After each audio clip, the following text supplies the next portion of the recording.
So your lecturely reminder, I'll be in the Discord lecture channel.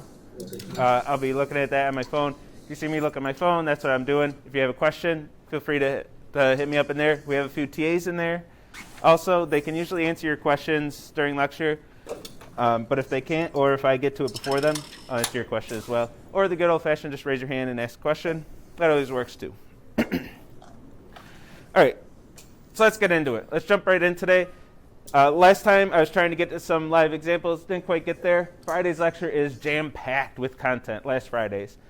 So after, we're at a point now where we're through most of 116 content in Scala. Today we're going to talk about some data structures. I don't have a ton to say about the data structures, except again, syntax, how to handle these data structures in Scala. And I'm going to start showing more live examples today and on Wednesday. Wednesday will be strictly in IntelliJ doing live examples. So if Friday was overwhelming, don't worry, the pace will slow down a little bit. Coming up here, I feel like this mic ain't working. The pace will slow down a little bit, but I do have to warn you as well, the content will get more complex as we get into brand new CSE 116 content.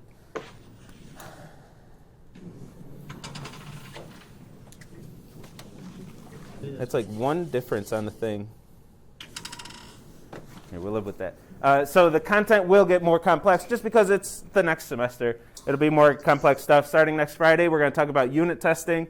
Then we're going to jump right into stack memory, which I'm going to introduce stack memory on Wednesday. If you want to understand what that stuff is and you're eager, Paul has already been talking about stack and heap memory. So if you want to know what memory is all about, I would go watch his lectures if you don't want to wait for me to cover it in class. Stack memory for LO1, that is what the quiz will be all about. So on week 4, that LO1 quiz, all about, here's a program, draw out the memory diagram. So Paul's already done a couple of those in his lectures. I'm going to do my first one on Wednesday. So again, check out his lectures if you want more practice with those and to get them earlier on. So with all that said, I think that's all the announcements I need. Let's talk about this example that I wanted to cover Friday, and let's get into it. So when we want to read a file in Scala, we had this example in the slides. Actually, we had the main method too, where we're reading a file using the source library. This is something we need to import, but IntelliJ is pretty good about doing your import stuff for you. If you just start using source.fromFile, IntelliJ is probably going to be like, hey man, you're using source. Maybe you want to import that. Is it cool if I do that for you? And you click, sure, go for it. And then it'll add your import statement on there for you. But you do need that import statement on there, or else you won't be able to use that functionality. So source.fromFile takes a string, which is the file name, and returns a buffered source. We don't care too much about what that is, but it will return a buffered source, which we can use to get the lines of that file and then iterate over the lines one at a time. Just like you did using Python in 115, we want a loop that takes one line at a time and does something with each line. For this example, I'm just turning this entire content of the file into one big string. Not something you'd ever actually want to do. I only use that for a lecture example, but that's what I'm doing on here. I'm taking each line and appending it to the contents using my accumulator pattern from 115 and adding in the new lines. In Python, you had to worry about those new lines. Those new line characters were at the end of every single line that you read. Scala is going to remove those new line characters for you. So I do have to explicitly, if I want to recreate the file, I have to add in that new line character back. I think it's annoying that Python does that. You have to worry about these new line characters everywhere. Scala says, I'll worry about it. You don't have to worry about it. Okay, what I want to talk about in the code. So, well, first let's run this thing.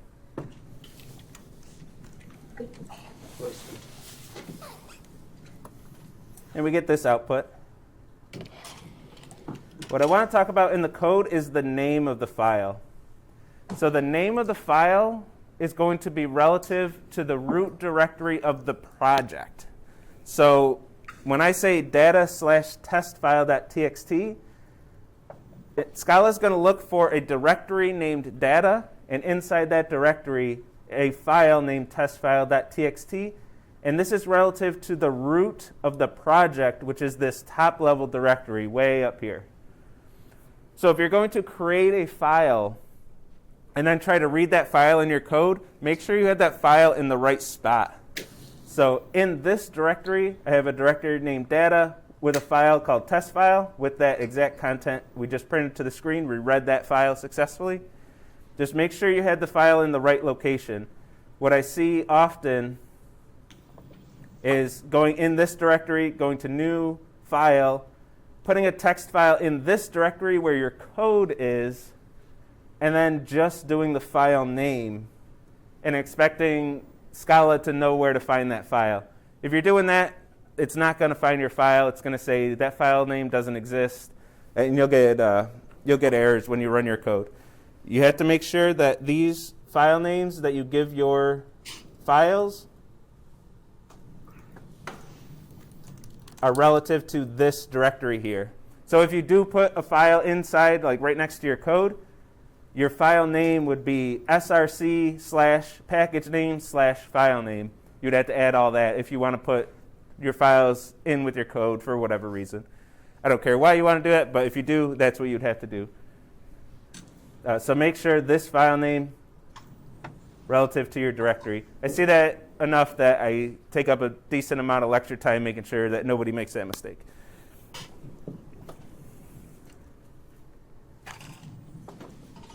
All right, any questions on that so far?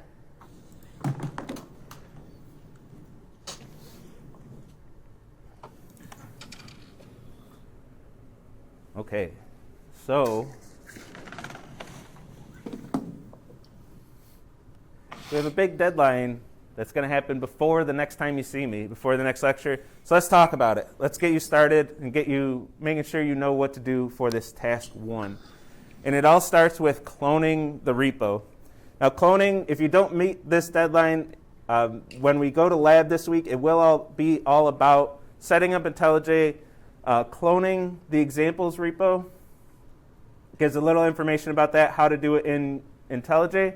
I'm going to go through this procedure for homework 1 to make sure we all know how to clone that. It'll be the same procedure as in lab. If you don't figure this out by lab, you can look at the doc, you have access to this. If you don't figure out by lab, the TAs will be happy to walk you through it and help you out and make sure everybody has IntelliJ set up with the right versions of JDK, SDK, able to clone repos, able to run the examples code, able to run the project 1 code, and get you all set up with that. But I want to give you a chance to do that before then.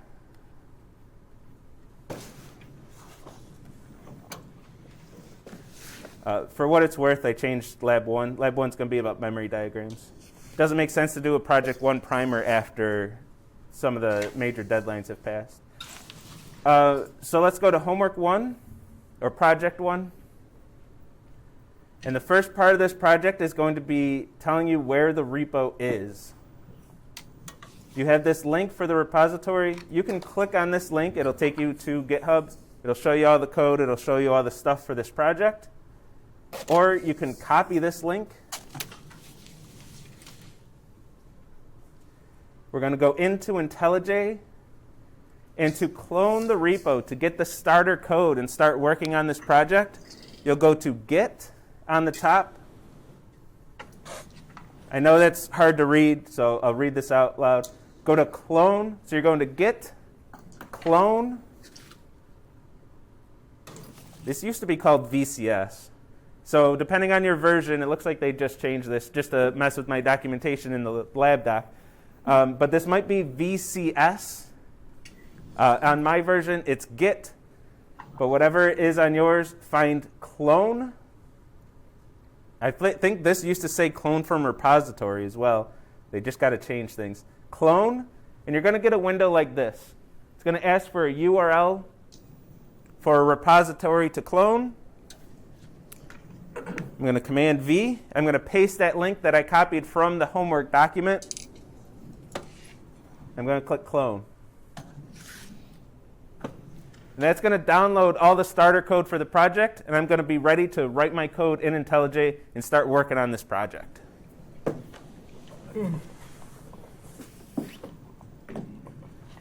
Experimental feature alert, blah, blah, blah. We'll delete all the warnings.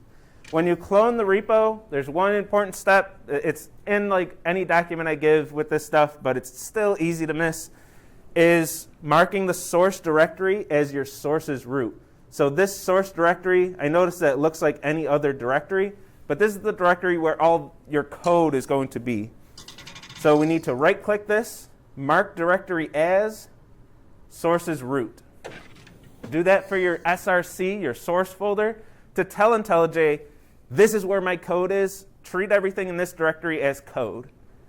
Now we have to do this because IntelliJ doesn't just treat everything as code. For example, the data directory, where we have the cities.csv and the countries.txt, we don't want that to be marked as code because then we're going to have errors all over it because it's not Scala code.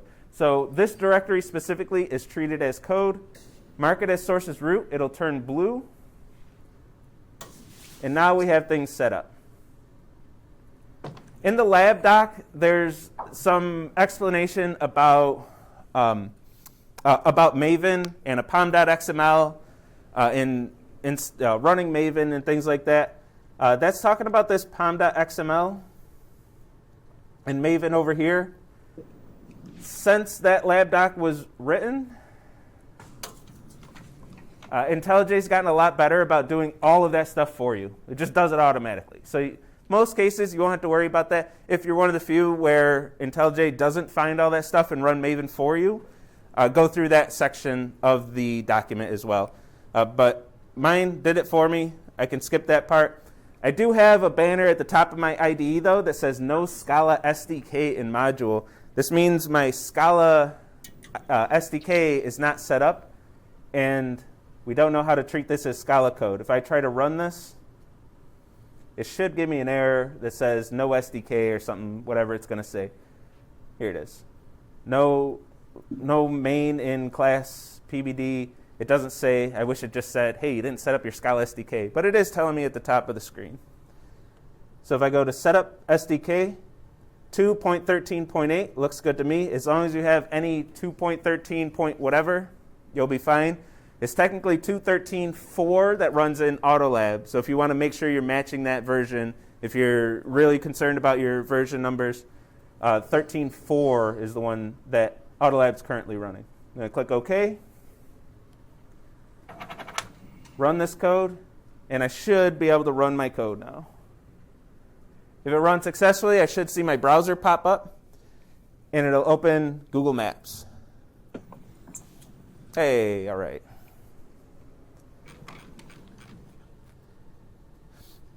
So what that did in this pale blue dot object, this is where all of your code is going to go, in pale blue dot. There are methods here for you to complete. And way at the bottom is our main method, which calls an open map method at a particular latitude and longitude. And that open map method will actually open your browser, add some code to open your browser to that location. I find this very helpful when debugging this assignment, or any code that uses lat longs, uses locations on Earth, is take this lat long, which doesn't mean too much to you unless you really memorize your globe and your lat longs, but call this method just to help your debugging out. You have a lat long that your program outputted or something. Call this method open map on that lat long, and then it'll open in your browser and show you exactly where on the planet that location is.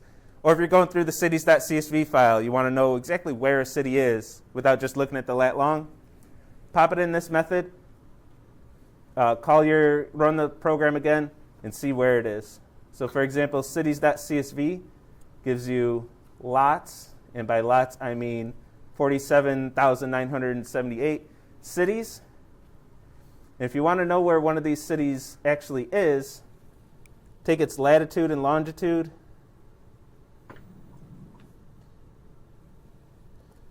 paste it here. What city did I grab? Kitwe? And we're going to run this. And we should have our browser opening on Kitway. So everything works the way we expect it to. It certainly should. And we can actually see where that location is. We got Kitway. We'll zoom out a bit and see exactly where that is. So that's where that country is on the planet. So if you're ever dealing with these lat longs and you're like, what do these lat longs mean? Just pop them in that method, and it can help you visualize what the hell we're actually doing in this project.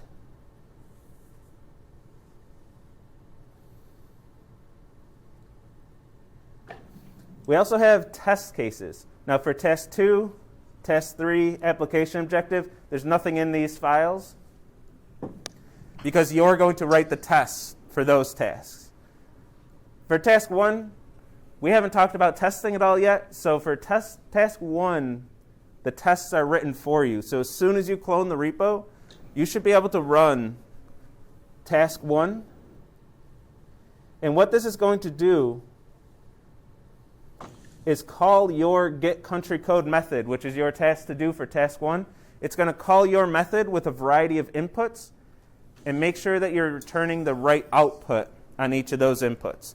So for this test, I'm giving you a variety of country names and making sure your method returns the appropriate 2-digit country code as lowercase letters. If it doesn't, you'll get errors, and it'll say, hey, expected JP. Well, we actually got the empty string. Bless you. We actually got the empty string. So your code did not pass this test. Expected ZA got empty string on the input South Africa. Didn't pass this test.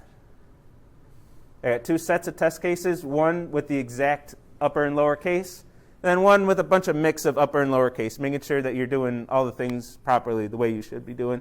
And a third one which doesn't show up here because I actually passed the test, which gives invalid country names, which should all return the empty string. Actually passed that one because all my method does right now is returns the empty string. So we passed test 3. Yay. But we didn't pass test 1 and 2. You have to pass all 3 to get credit.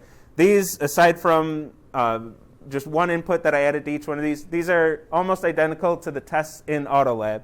So if you can run this test suite and IntelliJ says you passed, then you should be able to submit to AutoLab and pass and be complete with task 1. Starting on Friday, we're going to show how to write these tests, what everything means, how this is working. But for now, you can understand your code is called on this input, and you should return this output.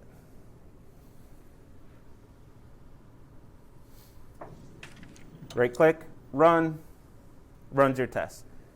If this passes, and let me just comment out the actual testing. If this passes, you're going to see a big, good feeling green check mark. You see that, you're going to feel good. We love seeing this as developers. That means you passed all the tests that you have, and you're feeling pretty good about life. Submit that to AutoLab, and AutoLab should be happy as well. In some cases, there's something goes wrong with that. We can talk about those things in office hours and on Piazza. For example, some students like to edit the cities.csv file by removing the header line because it's a pain to deal with. So if you remove that header line, you can pass your test, submit to AutoLab. On AutoLab, I have that header line in there, and you're going to fail the test. So things like that can happen. If you don't realize what you did, we'll catch it in office hours. We'll help you out. But things like that can happen. Just be aware.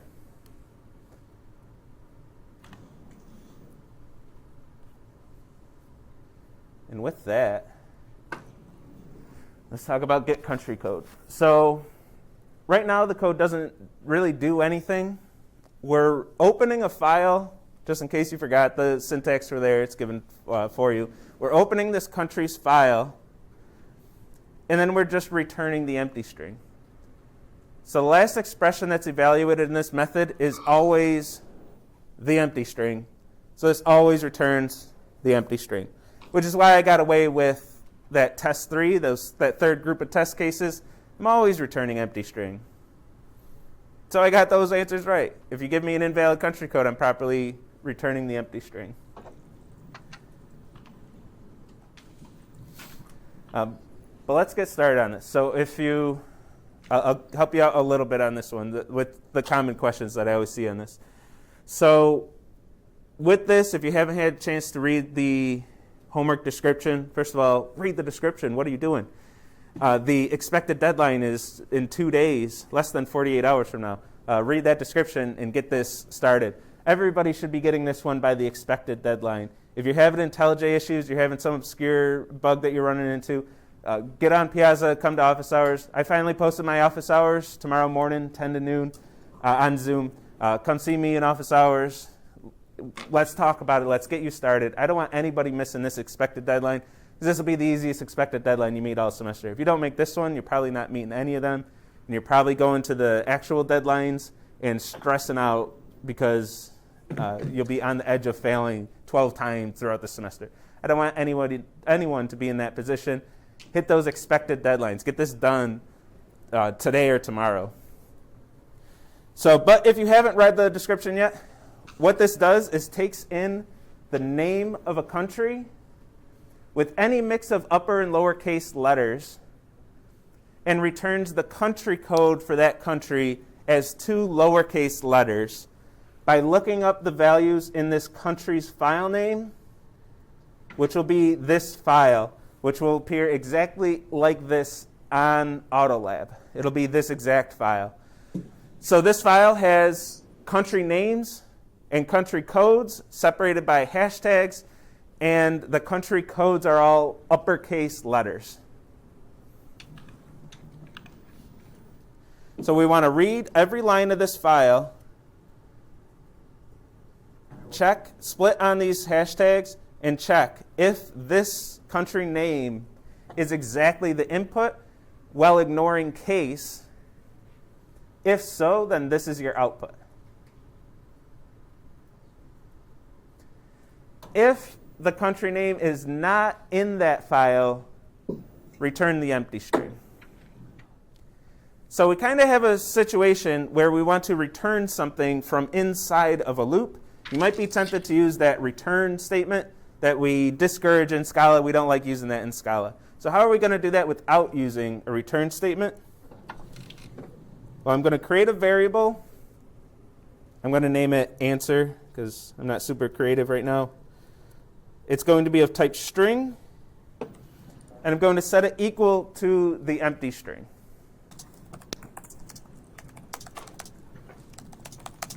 Then I'm going to do something. And when I do live coding, you'll notice I usually code out of order because I code in the order in which I think of things and where my logical thought process goes, not necessarily in line order of the code. So I'm going to create a variable named answer. This is what I'm going to return from my method. And I'm going to initialize that to the empty string. So in here, this is where I'm actually going to do all the good stuff. But if this doesn't do anything, I'm going to return the empty string. In this something, we're going to want to loop over the lines of this file, which we've seen. Line in countries file dot get lines. And I want to do something with each line.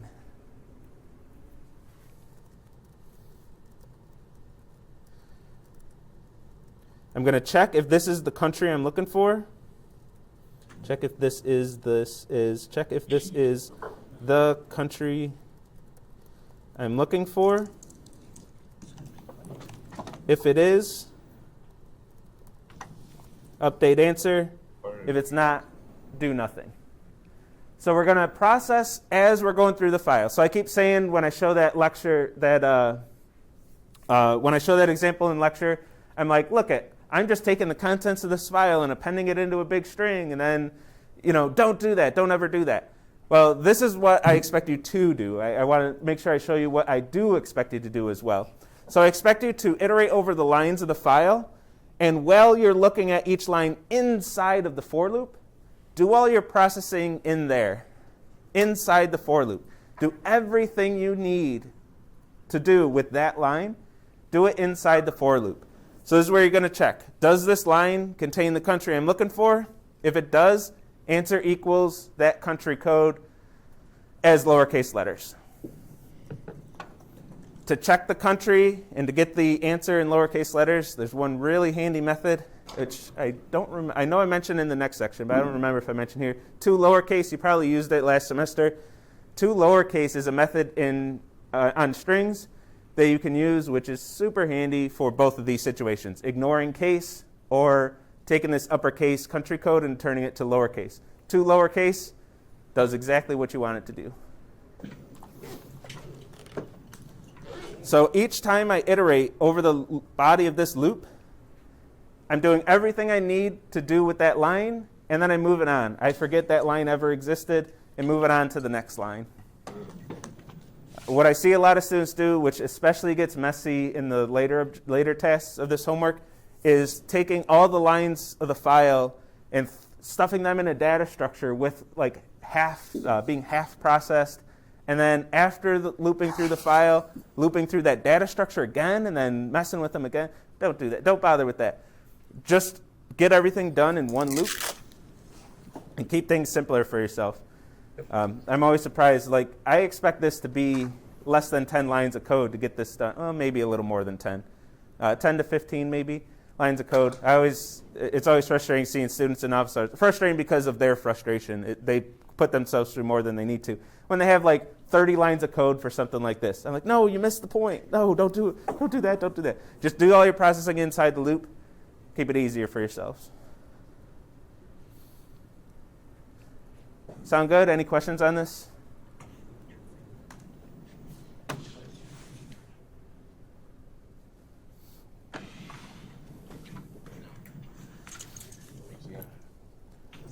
Are we allowed to use any Scala methods we find online in our code?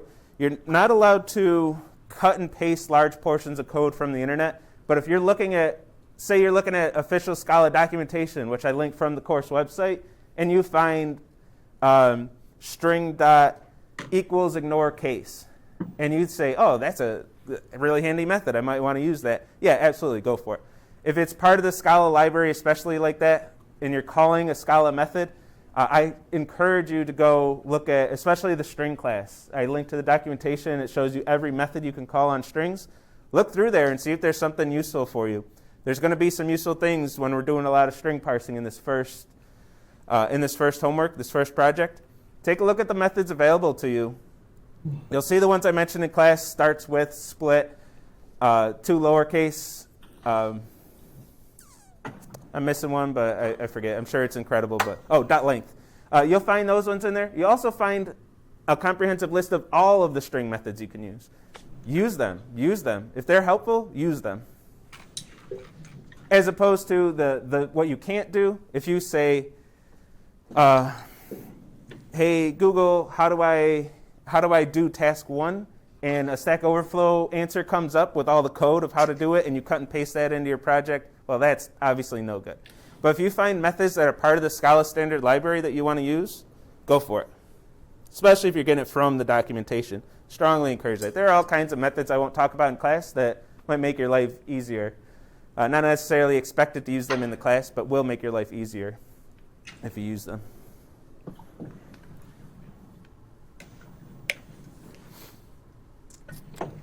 Any other questions? I'm going to navigate away from the homework right now if there are no questions. Everyone feeling good about task 1? Everyone's going to get done by the expected deadline on Wednesday morning. Make sure you remember it's 9 a.m., not p.m. Yes? If you had a condition on that for you, and the condition holds, would it just cut the loop, or would it continue? No. So if we have I got to think of something that doesn't give it away. How about if line equal USA, which will always be false, but if it were true. If this is true or false, the entire body of the for loop will keep continuing. It will keep going. So this executed if true, And then if I have something after this, just like if we weren't in a loop, everything's going to work the same way as if we weren't in a loop. And no matter what, once we get to this closing brace, we're going back to the top for the next line of the file. So we're going to keep going through. For this objective specifically, if you find a line that has the country you're looking for and you set answer equal to that country code, that country isn't going to appear in the file multiple times. So you will keep going through the rest of the file. That's not going to hurt anything. If we're really concerned with optimization at some point, yeah, you would want to exit the loop.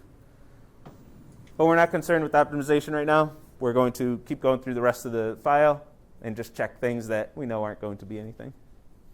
And it's perfectly fine. We're not concerned with, I don't know if I said this on day one. If I did, it's worth repeating anyway. We're not concerned with optimization in this course. In a little bit later in the semester, we're going to be concerned with it, just a little bit. But this course really isn't about optimization. It's still about getting things done and understanding how those things got done. You still have 3 more years of computer science after this, assuming you're a CS major. You still have 3 more years after this. That's where we're going to talk about optimization. Starting in 250, you're really going to learn about optimization, how to choose the right things to do that's going to make things most efficient. We don't care in 116. We're still getting you to the point where you can write some code and get some stuff done and understand what you wrote and how it works. So we're not too concerned about optimization.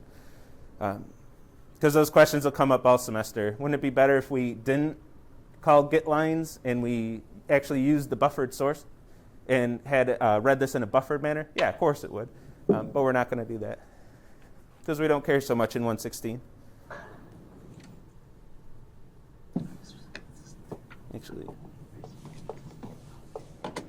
Actually, never mind. It actually is buffered. Never mind, we're doing the right thing there. As I said that, I'm like, wait, that might be buffered. Yeah, it is buffered anyway. So we are doing the right thing for optimization there.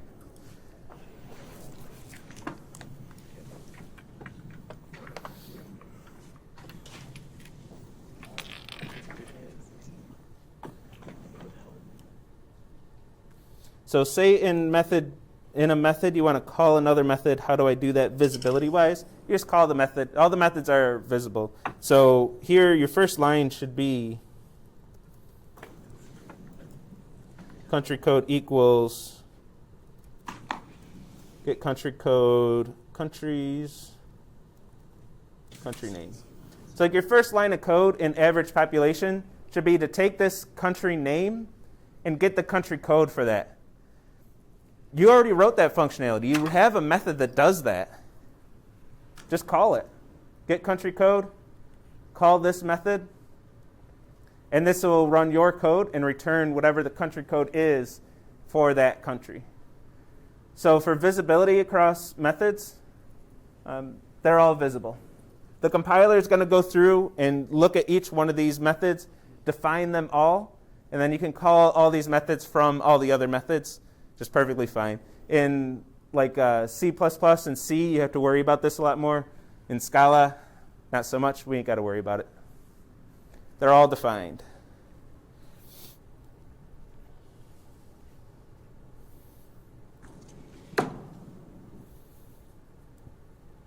Yeah, and later on when the methods are in different objects, which we have an example of already, actually. So in task 1, we want to call get country code. This is a method that's not defined in this task 1 class. So we import it. We import pale blue dot, and we can call the pale blue dot stuff.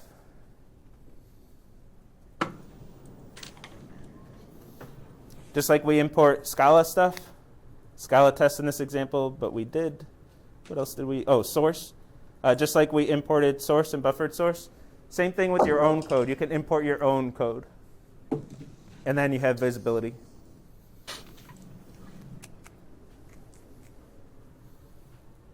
Oh my goodness, I spent 35 minutes on this. I don't have too much for slides, so I went slower on purpose through that. But we better get to them.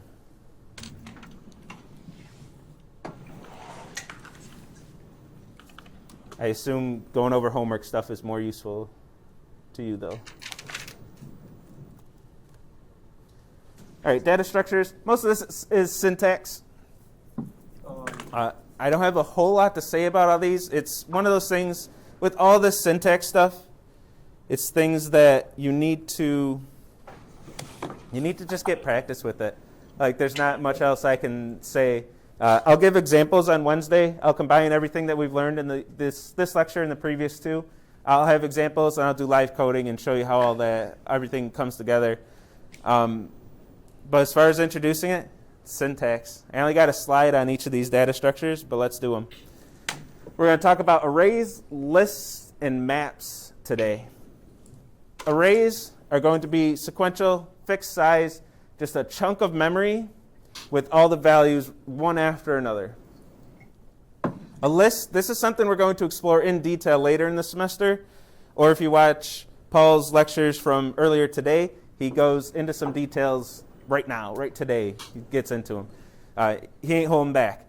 So lists, these are still sequential. It's data in order, but they can be all over memory. They can be all over the place, scattered throughout memory. Both of these are sequential, like our arrays and lists in JavaScript and Python. These work the same way as those data structures. It's data and it's in order. There's a defined order to the elements. As opposed to map, map is our key value store. This is your object in JavaScript, your dictionary in Python. You have keys. Instead of like an array, you're accessing elements by their index starting from 0 up to the size of the array minus 1. Your key value stores, you're inserting values at specific keys, which could be any type that you have access to. Typically strings or ints, mapped to ints, doubles, whatever. You have a key value store. The values are stored at the keys, which are not necessarily integers from 0 to length minus 1. So an array being in one continuous block of memory, if I have an array of, say, 3 ints, I'm going to have enough memory for that array to store 3 ints all in one continuous block. I have one chunk of memory, and I have room for 3 ints in that block. And those values are indexed from 0, 1, 2, from 0 to the length of the array minus 1. This is very nice. It gives us a property called random access. If we have the address for the first element at index 0, then to compute the memory address and the location of where that's stored in memory for any value, we just do a little bit of math. We multiply the element size. So if I'm working with ints, I'll multiply 32 by the index and then add that to the first address. So if my index is 0, I just get the first address. If my index is 1, I take the first address and I move down the size of one int and start reading right there. And I'm going to get the second int in the array. This is what we call random access, and it makes it very fast to read any value in this array. If I have an array of 1,000,000 elements and I want to get the 800 millionth element, 800,000th element, I just do a multiplication and addition, and then I go right to that spot on my RAM stick and find that element just immediately, almost immediately. One downside to arrays is they're fixed size. You can't append any elements to an array. If you create that array of 3 ints, you can't add a 4th int to it. Now, most modern languages have some mechanism to be able to simulate this, but they're not actually adding an element to an array. They're not changing the size of the array. You just can't do that. Can't do it. What modern languages do is create an array that's too big and then just give you a way to fill it up. Then once it gets filled up, you add another element. It's going to throw that array away, create another one that's even bigger, and copy all your data over to that other one. So they're just simulating that. But most modern languages will do that for you. But an array itself can't change size, ever. Fixed size. To deal with arrays in Scala, here's your syntax. I have one slide like this for each of the each data structure we're talking about. Here's your syntax. The first thing to note, and we saw this already, when you have a data structure, you have to specify the type of values that that data structure can store. So you can't just create an array Scala loves its types. You have to create an array of something. Here I'm creating an array of ints using this bracket notation. And an array of ints can only ever store ints. I'm giving it 3 ints. If I want to change any values, they have to be ints. If I say, if I want to change a value to a string, Scala's not going to like that because it says, hey, you told me this is an array of ints. You better be giving me ints if you want to store stuff in this array. So if I don't do that, it's going to get mad. But here I got 3 ints, so Scala's happy. If we want to access or modify a value, we're going to use parentheses. We saw this briefly on Friday as well for arrays. We're going to use parentheses. And say I want to change the value at index 1, parentheses instead of brackets. Just about everything in Scala is a method call. So we're actually calling a method that does this. That's why it's parentheses instead of brackets, or just because Scala likes to do things differently. But brackets mean type parameters, and I believe nothing else in Scala. Everything else is a method call. So array of 1, access the first element here, and overwrite it with whatever's on the right-hand side. Don't get it. No, get in the habit of not using returns. Damn it, Trevor. No, it will mess you up. Most other languages, you have to have the return statement. So yeah, I could see that switching away from Scala. I don't know. Just remember to add your return statements when you change languages. If you want to access the value, this we did on Friday, parentheses, give it an index. I want the value index 1, or I want the second element in this array. This is going to give me, I almost said 3. This is going to give me 20 because I overwrote the 3. So this is going to take whatever's in index 1, replace it with 20. I'm getting whatever's at index 1. That's going to be 20, and that's what's going to be stored in X. To iterate over our data structures, for element in data structure, element, I can name that whatever. That's just a variable name I chose. Just iterate over the data structure the way we use loops on Friday. Nothing fancy. Sometimes you need the index of an element, not the element itself. We saw this in 115. Sometimes you want the index of the min value, not just the min value itself. Or in a key value store, you want the key for the min value or the max value, not the value itself. So for that, we might want to iterate over the indices. We saw the to method before, and we're going to use that to iterate over the indices. For 0 to array length minus 1, that's going to iterate over all of the indices for you. Or if you don't want to use to, you can use until, which does not include the endpoint. So you can do 0 until array.length would give you the same thing. I believe I have the until example in the repo, but this slide's a little crowded, so it's not on the slide. Or more conveniently, my preference is array.indices. This is going to give you that range from 0 to length minus 1. And you don't have to remember, okay, 2 includes the endpoint until, wait, was it or was it until that includes? You don't have to think about that. Just array.indices, easy. Array.indices, it's going to iterate over all those indices. It's going to print 0, 1, 2. And then inside this, you would access the value and do whatever your method's supposed to do. Yeah, what's up? Why do we do length minus 1? Why did we do what part? 1? Length minus 1. So we have indices 0, 1, and 2. So the length of the array is 3. I want to make sure I'm not trying to access the value at index 3.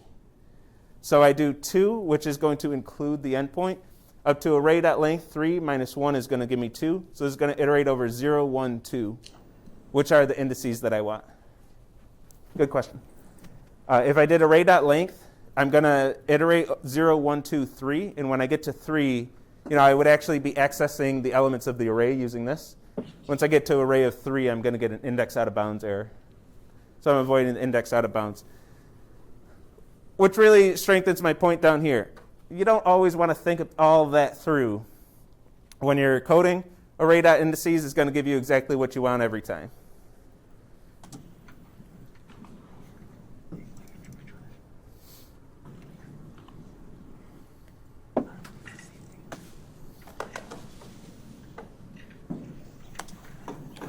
right, lists. Lists are very similar to arrays. We have an entire week of content diving into linked lists later in the semester in LO4. For now, this is what we're going to know. These are spread all across memory, and each element in a list only knows its value and where to find the next element. So to navigate through a linked list, when I say list, Scala's list is a linked list. So when I say lists, I'll use lists and linked lists interchangeably. So a list is an element that knows its value, that knows where to find the next element, which knows its value, which knows where to find the next element, which knows its value, which knows where to find the next one, etc. So to navigate through a list, you got to jump all over memory. It doesn't have that nice random access property that arrays had, where you can just, knowing the index from the first element, you can just compute the index for any element. Since linked lists are all over memory, we have to hop all over memory to find the rest of the list. So this is a disadvantage of being inefficient, but we don't care too much in this class about efficiency. But it does mean we get variable size. We can actually add elements to the beginning and end of linked lists pretty easily in Scala and in linked lists later in the semester. We can add these things. But we cannot change the values of any elements. So with an array, we could change the values, but not the size. With a list, we can change the size, but not the elements. So they're kind of two sides of, what do you want? What functionality do you want? That means for methods on lists, we actually get some methods to append and prepend values to a list and actually change the size of the list, add elements to it, which is something we often want to do. In fact, most of the time we're going to use lists in class rather than arrays. We use arrays because that's what string.split returns. It returns an array. Other than that, we probably wouldn't even talk about them. Lists, same notation to create a list as to create an array. I'm going to give my list a type parameter, in this case int, and create a new list with the values 2, 3, and 4. Holy crap, it's 3:47. To access an element of a list, we can use the same notation as an array, or we can use this .apply method to get the value at not necessarily an index, but pretending that lists have indices, we can get that value. You can kind of think of these as indices. To get the first element exactly, you can use list of 0 or list.head is shorthand for that. To get that first element. If you use list of 0, IntelliJ is going to be like, you could use list.head, right? To append to the end of a list, this funny little syntax, colon plus, I don't know why, don't ask me. But this is what the Scala developers thought would be the best thing. The list, colon plus, and then the value you want to append to the end. Or if you want to prepend, the order switched, and the value you want to prepend, colon, colon, and then the list. With either of these, the most important thing is that you assign the result back to your variable. When you append or prepend, you are actually creating a brand new list with the value added. If you don't have this and you just have 70 prepend list, that's not going to change your list, and it's not going to add 70 to the list. It will not add it. It'll create a new list, but you're not doing anything with it. You don't see that change until you reassign it to your variable. Now list is going to have that value 70 added to it. I'll save Matt for next time because I only got 1 minute left and I got to do this thing.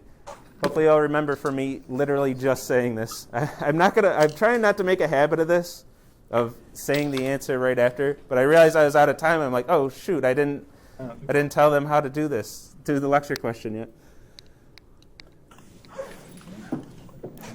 I knew I had fewer slides this lecture, so I slowed down. Plus Friday's so intense, I was overshot. I slowed down a little too much.